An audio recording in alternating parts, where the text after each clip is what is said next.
चलिए जी, आज का जो हमारा टॉपिक है दैट इज टेस्ट।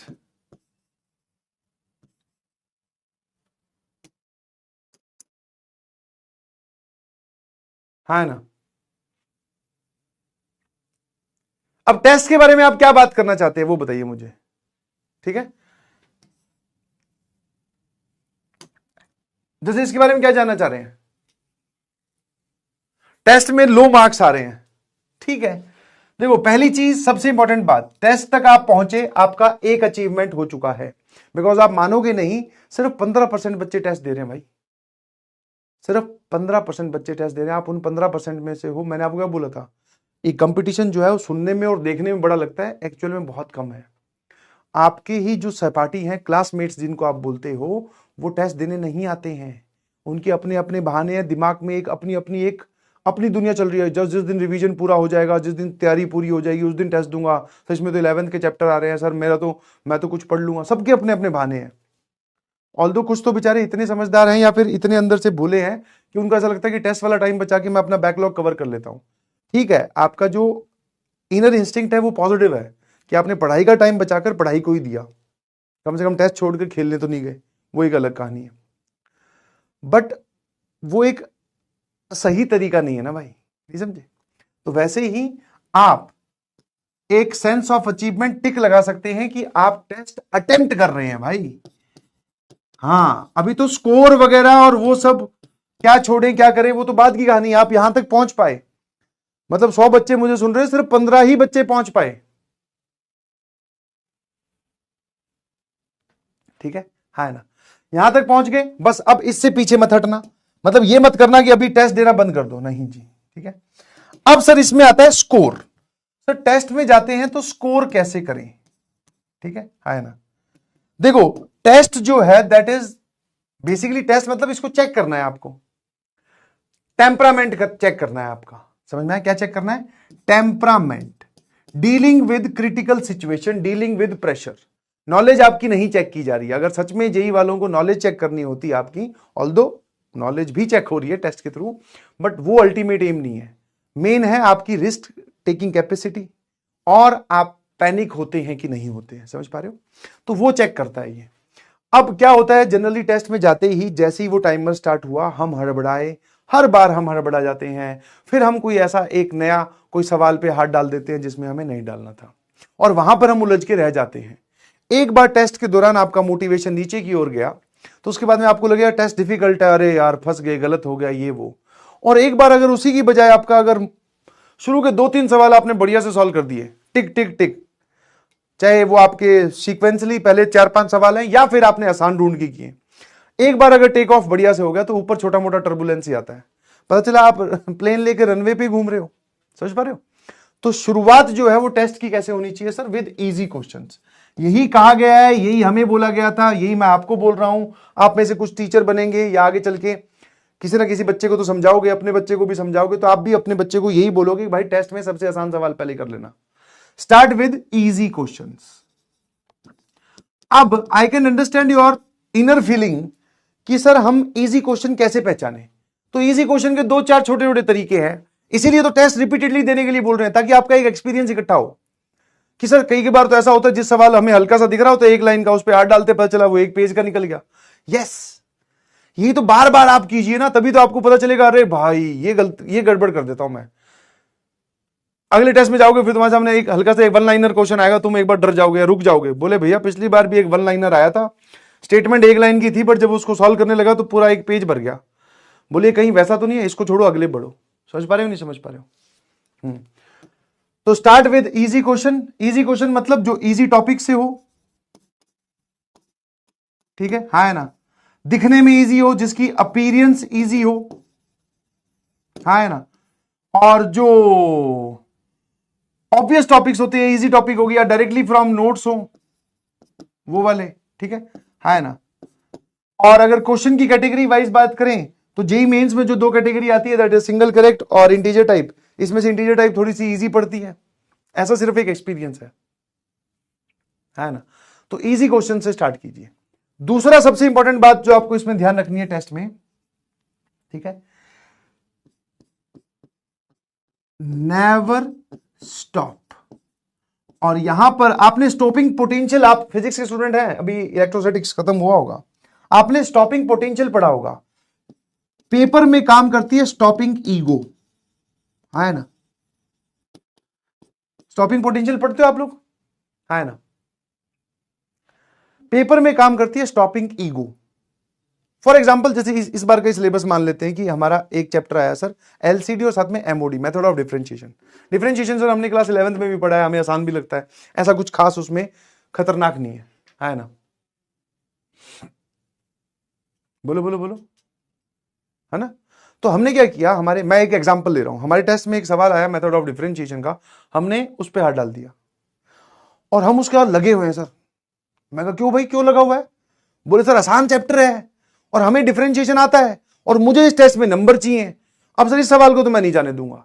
तो जहां पर आपको यह फील आ जाती है कि इस सवाल को मैं नहीं जाने दूंगा, दैट मीन्स अब आपका दिमाग नहीं काम कर रहा है जी, अब आपकी ईगो काम कर रही है। क्योंकि अगर आपका दिमाग काम कर रहा होता तो वो आपको यह बोलता कि बेटा कहां उलझा हुआ है या कहां उलझी हुई है, आगे और सवाल है, डिफरेंशिएशन के और सवाल होंगे, उन पे चलते हैं, इसको छोड़। किसी भी कारण की वजह से आप रुके मत, समझ गए? और सबसे बड़ा कारण यही होता है, ठीक है? अब बस आपको यही काम करना है कि आपको इस वाली चीज से ओवरकम करना है। कौन ओवरकम करवाएगा? मैंने आपको पहले भी एक एग्जांपल दिया था, अगर आप टेस्ट दे रहे हो और मैं आपके बगल में ऐसे खड़ा हूं, मैं सिर्फ इतना ही बोलूं जैसे तू सवाल सॉल्व करना स्टार्ट करे, मेरी बस इतनी सी आवाज आए, मैं जवाब ना बताऊं, बस इतना ही हाँ हाँ हाँ हाँ हाँ हाँ हाँ, तो ये मैं अलाउड नहीं है ना भाई मुझे, और मैं कितनों के पास जाके खड़ा हो सकता हूं? बस ये जो आवाज है ना, बेटा नहीं आगे बढ़ो, हाँ यहां सही है रुक जाओ, ये काम आपको खुद का खुद ही करना है। और उसी के लिए बोला जा रहा है टेस्ट खूब सारे दो। कभी फिजिक्स पहले अटेम्प्ट करके देख रहे हैं, कभी मैथ्स पहले अटेम्प्ट करके देख रहे हैं, कभी सबके आसान सवाल पहले अटेम्प्ट करके देख रहे हैं, कभी मतलब पूरा पूरा सब्जेक्ट पहले अटेम्प्ट करके देख रहे हैं कि फिजिक्स पूरी, फिर केमिस्ट्री पूरी, फिर मैथ्स पूरी, कभी मैथ्स पूरी, केमिस्ट्री पूरी, फिजिक्स पूरी। समझ पा रहे हो नहीं समझ पा रहे हो? कभी तीनों के आसान आसान सवाल सबसे पहले, फिर सबके मीडियम वाले सवाल, फिर सबके डिफिकल्ट वाले सवाल। अलग अलग स्ट्रेटेजी हम अपना रहे हैं क्योंकि हम अपनी एक स्ट्रेटेजी खुद ढूंढ रहे हैं। हम किसी की कही हुई तथाकथित बातों पे क्यों विश्वास करें? उसका अपना एक लेवल है, उसका अपना एक मेंटेलिटी है, उसकी अपनी एक सोच है, हम उस पर क्यों विश्वास करें? हम अलग अलग प्रैक्टिस करके देखेंगे, जिसमें हमारे नंबर बढ़िया आएंगे, जिसमें हमारे पास में टाइम बचेगा, जिसमें हमारी एफिशिएंसी निकल के आएगी, हम उस स्ट्रेटेजी को फॉलो करेंगे। ऐसा नहीं कह रहा हूं 2 ही टेस्ट दो, तीसरा टेस्ट डायरेक्टली मेंस का दे देना फाइनली वहां जाके, नहीं, बहुत सारे टेस्ट दो ताकि आप अपनी स्ट्रेटेजी बदल बदल के देख सको, ठीक है?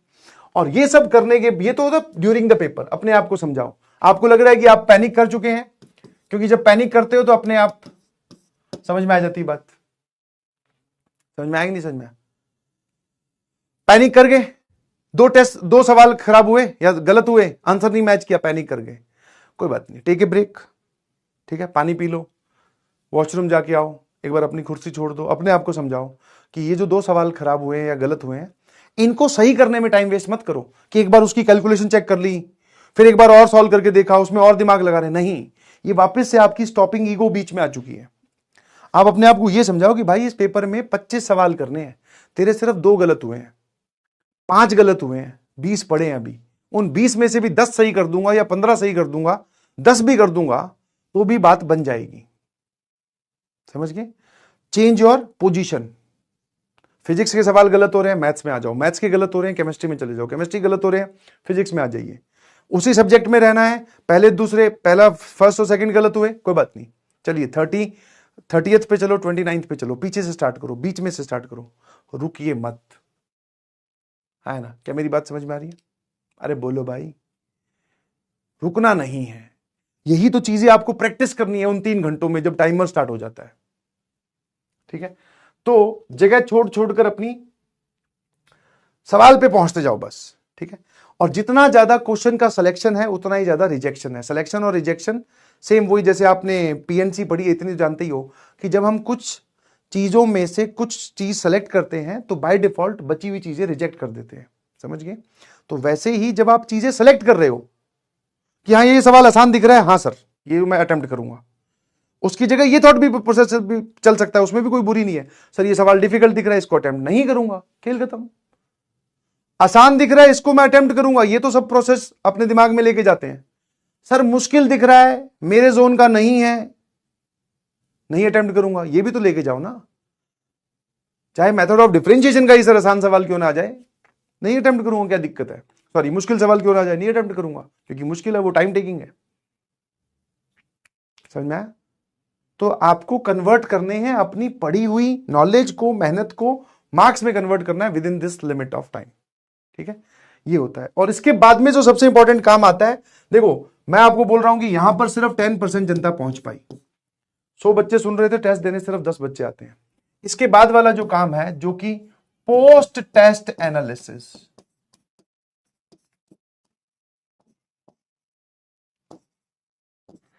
इसमें से भी सिर्फ 2 बच्चे यहां पहुंच पाते हैं।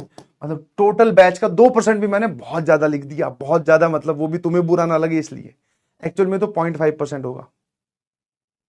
मैं अगर अभी पूछ लूं कि भाई साहब किस किस के पास में टेस्ट एनालिसिस बने हुए हैं, आपने इतने टेस्ट दिए हैं, किस किस के पास में हर एक टेस्ट का कच्चा चिट्ठा एक पेज है जिसपे ये लिखा हुआ है कि कौन सा सवाल सही किया, कौन सा गलत किया, गलत का कारण क्या था, कितने सवाल आसान आए, कितने मुश्किल आए, कौन से छोड़ने थे, कौन से करने थे, कोई बढ़िया सवाल उसका सॉल्यूशन, उस पर स्टार मार्क, अच्छे सवालों का एड्रेस, किस किस के पास लिखा हुआ है? किसी के पास नहीं। क्योंकि हमें चाहिए सर, ये तो क्या है सर, आपने एक टेम्परेरी सॉल्यूशन बता दिया, एनालिसिस से पता नहीं क्या होगा। हमें आजकल क्या है, ये तुम्हारा भी इसमें कोई कसूर नहीं है, मैं भी अगर बात करूं अपनी, तो हम सब लोगों में पेशेंस धीरे धीरे खत्म होता जा रहा है। We need instant result. कोई ऐसा तरीका बताओ सर, आज करे कल नंबर आ जाए, खेल खत्म। और ये तरीका उस कैटेगरी में लाई नहीं करता।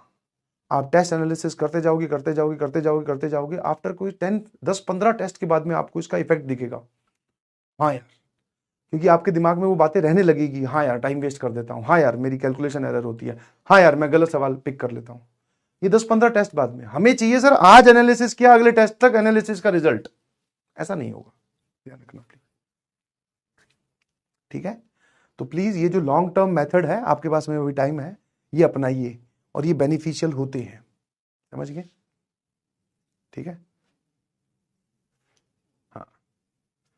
और धन्य है वो लोग, मैं सच बोल रहा हूं, जो टेस्ट देने ही नहीं आते। आप अपने आप बहाने बना लो ना भाई, सब जानता हूं जो तेरे मन में बहाने हैं ना, सर रिवीजन अभी हुई नहीं है सर, सर मेरा तो बैकलॉग ही है सर, क्या करूंगा टेस्ट देके सर, इससे बढ़िया पढ़ लूंगा ना सर, सर वो नंबर कम आते हैं, पापा फिर डांटते हैं सर, बेइज्जती बहुत होती है, सर क्या करना है टेस्ट देके, सर टेस्ट लास्ट में दे दूंगा सर, मैं एक सीरीज खरीद लूंगा टेस्ट की, पीडब्ल्यू के सारे टेस्ट जितने भी हुए हैं सर, वो तो ऐप पे अटेम्प्ट कर ही सकते हैं, मुझे समझा रहा है वो, ध्यान सुनना।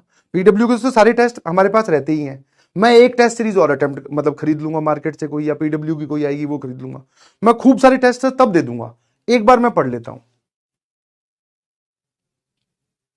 दिस इज समथिंग लाइक कि आप एक आर्किटेक्ट के, आप एक नए नए मान लो ऐसे समझो कि आप आर्किटेक्ट बने हो, आप घर बना रहे हो या मिट्टी का कोई खिलौना बना रहे हो, आपने क्या किया, एक सेकंड बोले आर्किटेक्ट को, बोला उधर मुंह कर ले, मैं पूरा बना देता हूं, बोले लो भैया देखना कैसा बना है, वो बोलेगा भाई साहब ये क्या कर दिया, सर की जगह पैर, पैर की जगह सर, रेदर देन कि आप उसको बोलो इधर ही ध्यान रखो, मैं बना रहा हूं, तू बताते रहना जहां गड़बड़ हो। तो सेम काम तो आप कर रहे हो। टेस्ट कब दूंगा? आखिरी में। आखिरी में तेरी प्रिपरेशन चल रही होगी कि खत्म हो चुकी होगी? टेस्ट का काम होता है तुझे बताना कि अरे भाई गड़बड़ कर रहा है, इसको सही कर भाई, तेरे मैथ्स में नंबर कमा रहे हैं, मैथ्स पढ़नी स्टार्ट कर। तू फिजिक्स में बहुत ज्यादा कैलकुलेशन एरर करता है, फिजिक्स पे थोड़ा ध्यान दे, क्वेश्चन प्रैक्टिस ज्यादा कर। ये टेस्ट का काम है तुझे बताने का।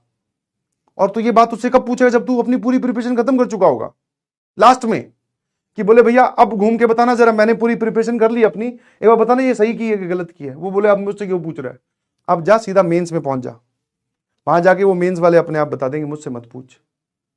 बोले जब मुझसे पूछना था तब तो तूने पूछा नहीं।